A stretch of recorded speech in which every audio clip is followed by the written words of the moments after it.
Welcome to our fairly brief lecture on the American and European Conservatory Music Education System. And this is going to be kind of in contrast to the next lecture on the Indian system of learning, and just going to give you an idea of how different ways of learning music operate throughout the world. So today we'll focus on kind of the music education in Europe and America, and the history of it, and then I'll talk a little bit about the idea of talent, that kind of ineffable quality that every musician should possess that can't be taught and is, as you read in your article, quite a social phenomenon, even more than it is a biological phenomenon. So hope you enjoy this lecture. The first place we should start really is kind of how music has been really foundational to a lot of education since really the foundation of Western society. And so if you look back to the ancient Greeks, Plato really advocated that music and gymnastics were what makes a person, a man in his case, whole. So it's a gymnastics and music, meaning exercise, physical activity, and the study of music is central to a person's education. That's changed a little bit as you move forward through time. Aristotle thought that music was necessary for kind of the intellectual enjoyment of leisure, and those concepts continue on until you really get to later on in the 15th, 16th, 17th century, when music was really considered a divine gift that was included in education for moral development, for fostering devotion to God, and kind of aiding human well-being in terms of physiological well-being too. But as you can see throughout history, really only until really recently in the 20th century in America has music's been really considered central and part of kind of the core of learning. So music and mathematics have always been very connected, and that was a central kind of tenet of Greek education system, and even into the medieval and Renaissance education. Music was considered one of the kind of central topics of study, and only really in the later 20th century do we find music programs being cut with pretty wild abandon in public schools in America, and kind of being underfunded or defunded in many cases. So there is hope. Hopefully things will change, but it has a long history as part of our education system. Throughout the Middle Ages, really, music was always, or has been, for many hundreds, if not thousands of years, been tied to kind of religious education. And really, in reality, all formal education was religiously based until fairly recently, until the 17th, 18th centuries, when there was kind of the first beginnings of a secular education. But so music was always kind of taught as part of religious education through the church, and therefore you have a lot of emphasis on the kind of religious nature of music. Informally, music making and music education has been obviously been going on for forever, and informally folk music and music for entertainment, etc., was really taught through families, so it was a hereditary profession. So typically, male musicians would be studying with their male, father, grandfather, uncles, etc. And so, informally, you see a system that is more hereditarily based, and formally, you have something tied to the church. You'll see a difference in our next lecture in the Indian style of learning system, where it's still very much hereditarily based music education system. But for our purposes today, just understanding that music education and the philosophy of music was always tied up with the church in Western music until really the 17th and 18th centuries. The idea of the conservatory really comes from the Italian conservatory, which was these orphanages that were for either boys or girls, and typically these orphanages were attached to a hospital, or so you oftentimes hear this term ospedale, which is attached to the conservatory of music education. So these conservatories were really the kind of the first type of secular music education that you had, and they were again kind of popping up in the 15, 16, 1700s. There's several famous ones, especially in Italy. The ones in Naples were kind of the center for the boys' music education, and the ones in Venice were the centers for the girls' education. So this was really the first, like I said, secular education that was funded by the state government rather than the church. In the Middle Ages, before these conservatories in Italy, in the Middle Ages, music education was attached to the church.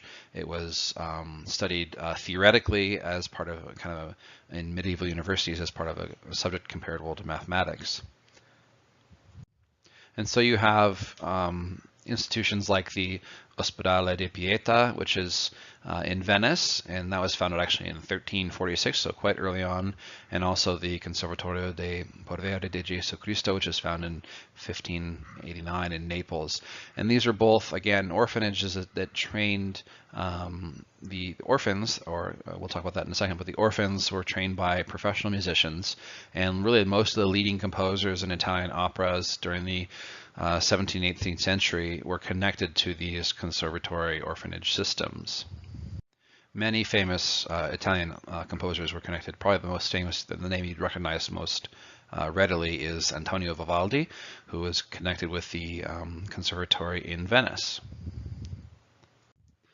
And these quote unquote orphans were sometimes real, actually, orphans in the sense of Charles Dickens type of orphans, but really they were oftentimes the illegitimate daughters of many of the city's wealthy noblemen and their numerous mistresses, right? So the daughters, instead of being, obviously welcomed into the family because they were illegitimate, they were given up to these orphanages early on. But because of the kind of many times that these daughters were from the wealthy noblemen, these hospitales or conservatories were really well funded. They were well endowed by these wealthy noblemen. So the girls in Venice and the boys in Naples were oftentimes educated very well at these. So this is not a typical, stereotypical orphanage, I would say. So in Vivaldi's case in Venice, he was actually an ordained priest, but he taught as kind of the violin master and the composer at the orphanage, the conservatory in Venice, and he taught there for nearly 40 years. And his legacy was really cemented by the performances he would give at these really well maintained, beautiful buildings with really wonderful music programs. So I thought in this lecture of very little music, I could give you one example of this, and so I'm going to give you an example of Vivaldi's Gloria in D, which is probably one of his best-known sacred works. It kind of reflects his skill as an opera composer, but also this kind of sacred music work. This was composed in the 18th century, in 17, I can't remember the actual date, but 1730s or 40s. And it was, like I said, Vivaldi was teaching and instructing out of the conservatory in Venice, and really Venice is the capital, kind of the entertainment capital of Europe at this point. And so many people will come to Venice and visit these conservatory ospedales or orphanages to listen to music from the greatest composers of the time. What was interesting about this, because Vivaldi was teaching at an orphanage for all girls, his orchestras were typically all women, and the choirs were all women. And they're widely known throughout Europe, but they oftentimes the orphans themselves had to be kind of protected from the noblemen and travelers in the city, and so they would kind of shelter the performers oftentimes off stage. And that kind of gives this really interesting story about this piece of music I'll have you listen to, the Gloria in D, where you oftentimes had singers who were kind of sheltered behind screens singing this beautiful music, and it really kind of lent in a kind of ethereal quality to the music. You had these beautiful women choirs that were unseen while the orchestra was playing, but you also had these kind of almost angelic voices playing in the upper areas of the auditorium at the conservatory. So just for a nice example of this, why don't you pause the lecture and listen to Vivaldi's Gloria in D. It's only a 2-minute long movement from this piece, but you can imagine this music coming out of kind of the basic foundation of the Western Conservatory, which was these orphanages for illegitimate sons and daughters of noblemen of the city. And in this case, you have kind of this female chorus Vivaldi wrote for, and it's a great example of the kind of beginnings of secular music education. It's still tied up with the church a bit, but it's also a beautiful piece of music. So pause for that, and then we'll come back and talk more about the history of the conservatory and music education.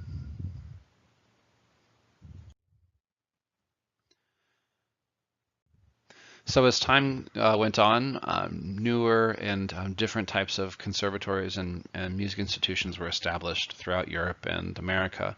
And really the kind of growth of the secular conservatory or school of music was a result of the emergence of a middle class in Europe and kind of the growth of musical connoisseurship among European elite, and the kind of rise of these secular concerts, first as subscription concerts and later as even public, ticketed concerts. That kind of shift from music being performed in the church to music being performed publicly for payment really kind of gave an impetus for these conservatories to be established as large institutions with lots of money behind them. And so you have really one of the first conservatories that's really established as a separate school of music in 1795 is the Conservatory of Music and the Dramatic Arts in France, and most conservatories after that point were modeled on that first appearance in France. So you have the Vienna Academy in 1817, the Royal Academy of Music in England, the Leipzig Conservatory, Peabody Conservatory in Baltimore in the U.S., and Oberlin Conservatory. Those are some of the first conservatories in the U.S. And even though many of these have undergone name changes, these are institutions that are still around. I actually attended Peabody for a little bit of time, and so I have some experience with the conservatory style education. But really in Europe and more in America, these schools, these singing schools were really meant to not only train musicians, but also outside of the conservatory, the general music education was the idea was you were improving the quality of congregational singing in Reformed churches. And so you oftentimes had these schools of music that were giving emphasis on vocal music to help the congregation sing at the church services. But in the 1830s and beyond, and especially in the United States, there were school music programs being established really throughout the 19th century in America. And what we have as a result is this kind of two-tiered types of education. You have really this school music program, which is really general music education coming out of this desire to kind of increase vocal music and increase the quality of singing in churches, and you have more of a professional type music education going on at the larger institutional conservatories. And really around the turn of the 20th century, particularly in America, you have kind of two trends in education: the study of the child study movement that was kind of rooted in the theories of Rousseau and Darwin and influenced this kind of growing idea of psychology, and the progressive education movement that really paved the way for the child's music program, so music in every school. And I think many of us grew up or many of you may have grown up with school music programs. Like I said, they've been cut back quite a bit actually in the recent decades, but throughout the 20th century they were expanding. So every schoolhouse would have some sort of music program, having performing ensembles, music appreciation, and moving beyond the vocal idiom into incorporating orchestras and string programs, etc. And so really, especially after World War I, you had a flourishing of these types of music programs outside the conservatory system.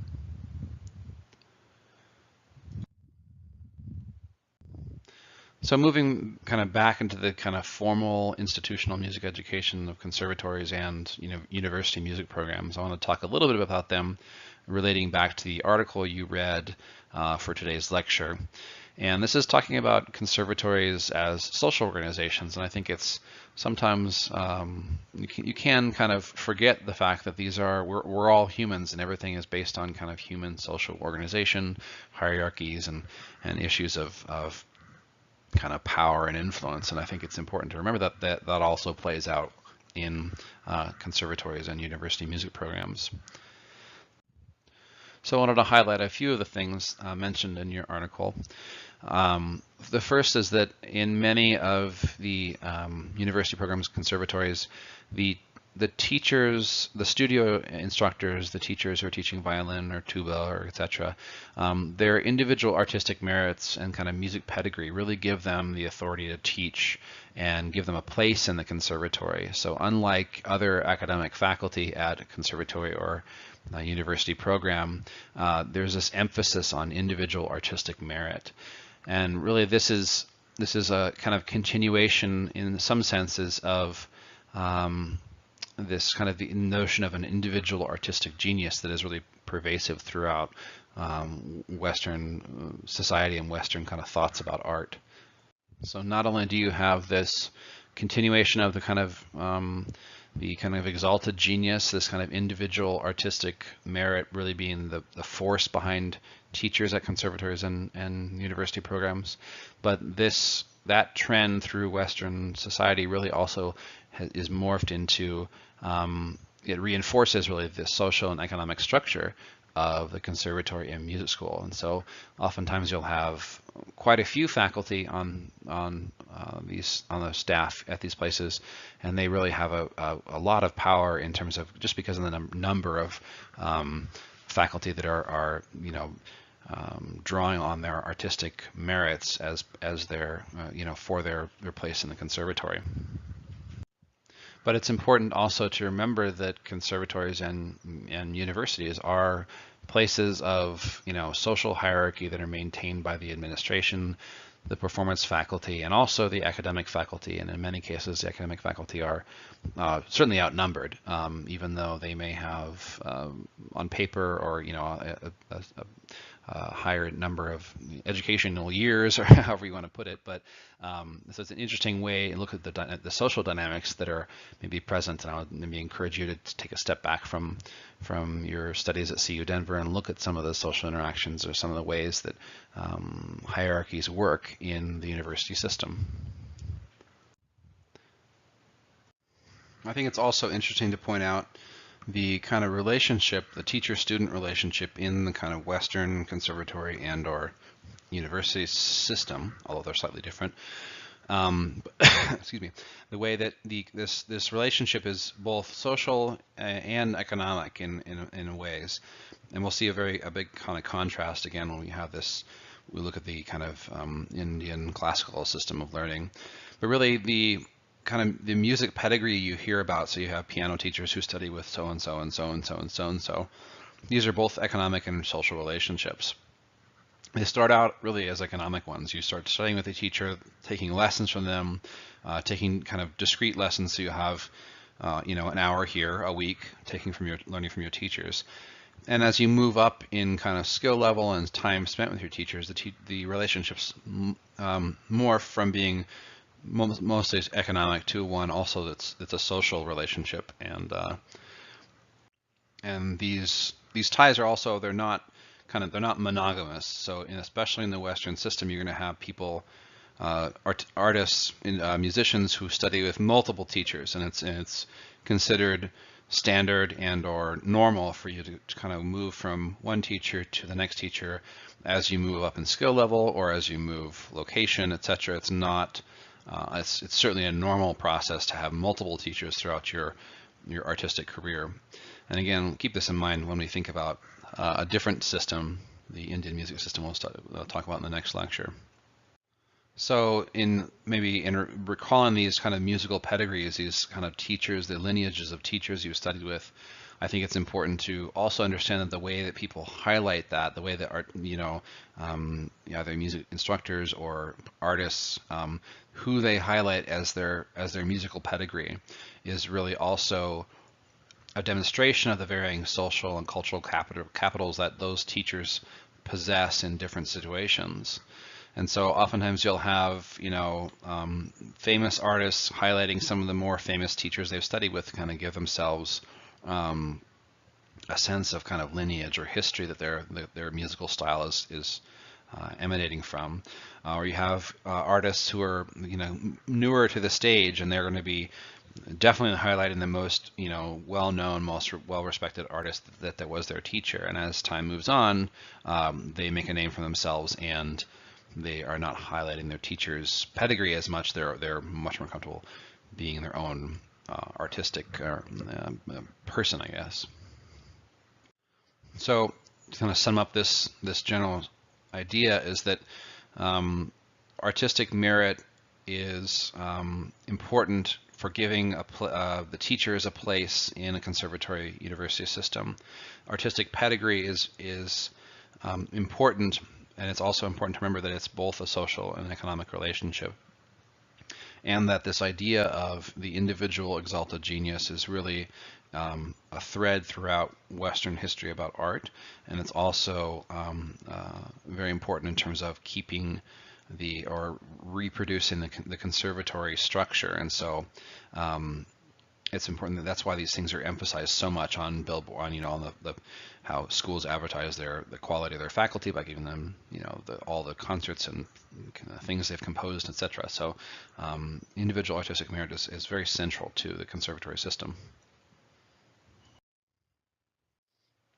As I'm sure all of you know, though, it's also important to recall that the conservatory and higher education music system is also it's part of the social system that we have, encompassing our society. So you really see a lot of social stratification in terms of social class, in terms of income levels in the conservatory and university education system.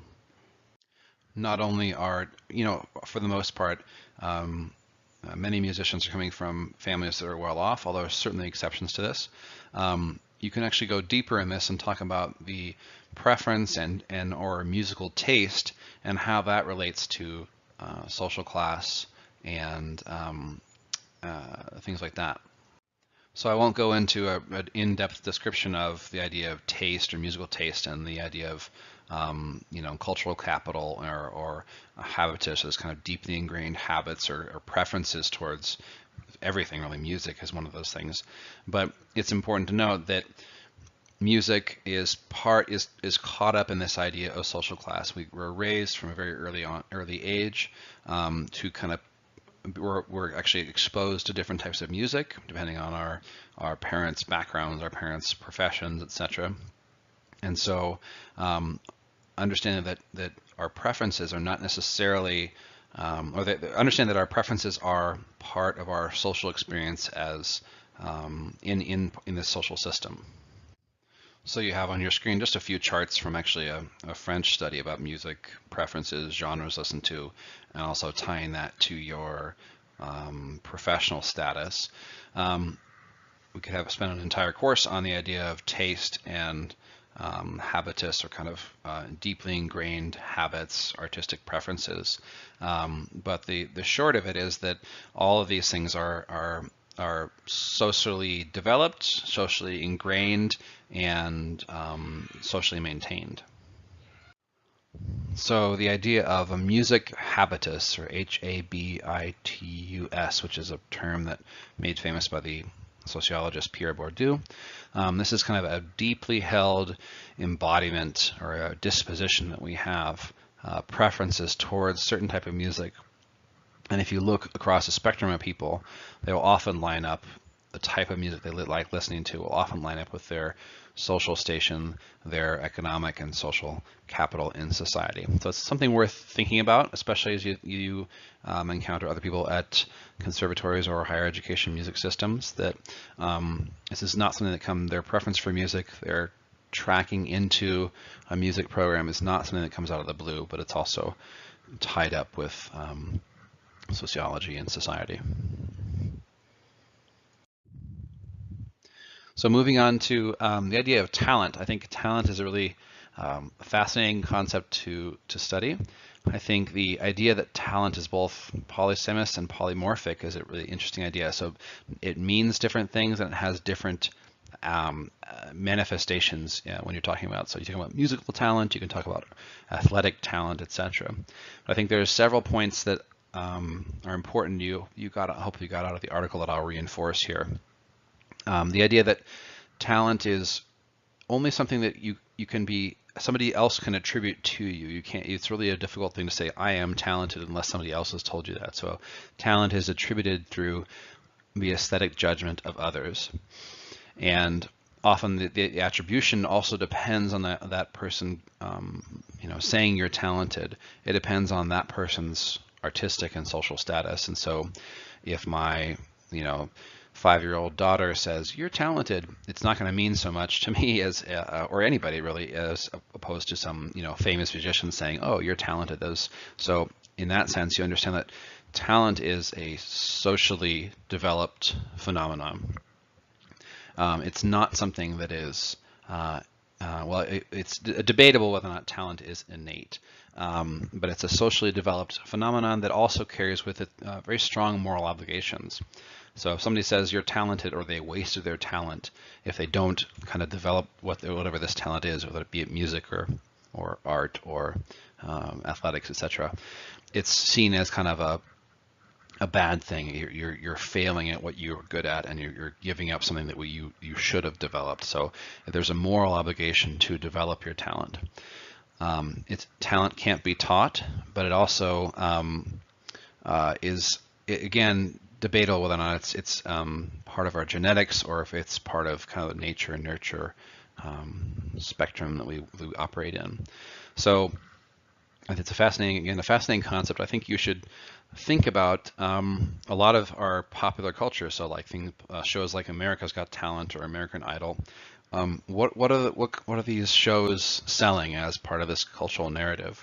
Are they saying that these performers you're seeing up here have potential to become great musicians? I think that oftentimes this idea of talent obscures the fact that the people you're seeing on these shows and other musicians just generally have practiced for thousands and thousands of hours, or done huge amounts of work. And so what we group as talent, sometimes it sounds like it's coming out of the blue, but really it isn't. It's something that's cultivated, it's developed, it can't be taught, but it also isn't just out of the blue.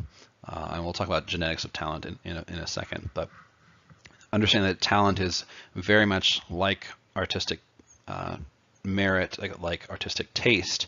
It's a social phenomenon. It's attributed by people who have certain social status, and it also carries moral obligations. So there's been a lot of writing, especially recently, about how the DNA, how our talent might be genetically derived. And if you look at great musical families like Bach or Mozart, it seems like there is something to the idea that talent might be have some genetic traits to it. There's also a very much a countercurrent to this, that the idea that talent is not something that you're born with. It's something that you learn, that you practice, or something that you're born into a family that is very musical, and so you pick up these things from day one, or even in the womb. So there's two different ways of looking at talent. We don't know what's correct. We have still, the talent is this very important concept to music study in the U.S. and conservatory cultural system. You have to be talented to be part of the kind of best musicians. Yet we still have no idea where it comes from. It's either learned, it's either genetic, it's maybe a bit of both. But it's also important to note that talent really represents the experience of social hierarchy. And so only people who are higher up on the pyramid can mark you as talented for it to mean anything, right? And once you're marked as talented, you have a certain status that is different than people around you. So talent, again, is a fascinating concept. I think you should go out and research it more. And I'll also take with a grain of salt all the academic and or pseudo-academic articles, talking about talent and genetics. or talent and practice. There's still very much a debate about what talent is and what part of it is innate or what part of it is learned. So again, to recap this fairly quick lecture, music education has been, for thousands of years, music has been central to our education system, and only until recently has it been kind of more or less funded than in the past. Secondly, music education or state-funded education really began in the 16th century and continued on. Before that, it was music education was always kind of part of the religious setting throughout the Middle Ages in Western Europe. Music conservatories serve as musical, political, economic, and moral educational institutions. Especially in the past, the idea of morality and politics were much more part of the music conservatory education system than they are now, with the idea of kind of cultivating citizens of the world as part of especially the liberal arts doctrine. And so conservatories are a little bit set apart from liberal arts in the sense that you're focused very much on one aspect. You're not doing general educational study. But nonetheless, for many hundreds of years, music conservatories really were a place to learn not only music, but the idea of a moral education as well. And individualism, the kind of idea of the exalted genius, is really central to the Western narrative, and it's also central to reproducing this conservatory social, cultural, economic structure. And so that's why you have the kind of artistic merits of the performance faculty front and center at all these conservatories and many, many university music programs. The idea that music taste is also important to understand, that it's a social phenomenon, that it's derived from the experiences, the kind of deeply embedded experiences we have as social beings, and as part of being different, as beings as part of a kind of a class structure. And so understanding that not only taste is a function of social class and cultural capital, but therefore because of the kind of track that young people are put in because of their social class, music education is also a function of social class and cultural capital. And finally, the idea of talent, and we'll come back to this idea of talent in a later lecture and about music and creativity. But this idea that talent is so central to our conception of artistry, and it's so central to music education, and yet it's completely ineffable. We don't actually know what it is, where it comes from, how it operates, how you get it, how you don't, if you can cultivate it, if you can't. But the idea that it's a very important judgment that is made, it's an aesthetic judgment with moral implications. It is the cultural experience of social hierarchy, as your article has mentioned. And so thinking about all these things, I would encourage you to examine your experience at CU Denver or other music schools you've been at, thinking about the idea of kind of the individual genius and how that plays out in the kind of social hierarchy of your instructors, your teachers, and also of the students, of the kind of social cliques that develop around different studios, different musicians, different attachments, and also thinking the idea of how talent is a social phenomenon. It's not necessarily only a genetic or kind of this divine phenomenon, but it's a phenomenon that's socially derived and also carries with it a lot of pressure and moral obligation, social pressure, etc. So thinking about the conservatory system, the higher education music system, go out and think about your experiences and how they are so very much linked to social hierarchy and kind of obligation. So I'll open up a question on the discussion board if you would like to comment. I would say comment in the general. Maybe I wouldn't necessarily, if you have very critical comments, wouldn't necessarily be very specific if people you know or people at the university. But generally, I would say comment on your experiences with the idea of the university music education system as a social system, And you're kind of, as students at CU Denver, you have a bit of a different track because of CU Denver's emphasis on music business and the recording industry. It's not as maybe as you might find in other really typical